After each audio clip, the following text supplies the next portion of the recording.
বিশাল চরে নিজের তৈরি উড়োজাহাজে ঘুরে বেড়াচ্ছেন মানিকগঞ্জের যুবক জুলহাস মোল্লা। জীবনে প্রথম আকাশে ওড়ার স্বাদ পাওয়ায় চোখে মুখে উচ্ছ্বাস তার।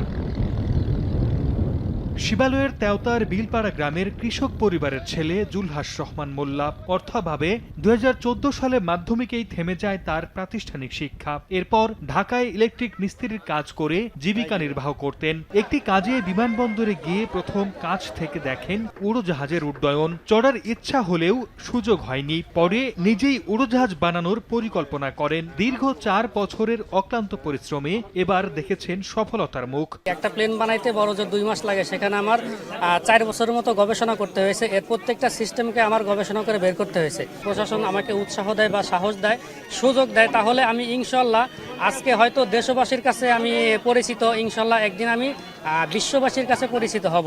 উড়োজাহাজটি তৈরিতে জুলহাস ব্যবহার করেছেন দেশীয় উপকরণ। অ্যালুমিনিয়াম ও লোহার ফ্রেমে ইঞ্জিন হিসেবে ব্যবহার করেছেন পানির পাম্পের 7 হর্স পাওয়ারের মোটর। এছাড়া পাখায় ব্যবহার করেছেন কাঠ, যা রীতিমতো তাক লাগিয়ে দিয়েছে প্রযুক্তি প্রেমীদের। উড়োজাহাজটি আকাশে ওড়ার ভিডিও সামাজিক মাধ্যমে ছড়িয়ে পড়ায় নেটিজেনদের প্রশংসায় ভাসছেন জুলহাস। যুগান্তকারী পদক্ষেপ হিসেবে দেখছি, এটি বাণিজ্যিক ভিত্তিতে বাংলাদেশ সরকার এটিকে এগিয়ে নেবে।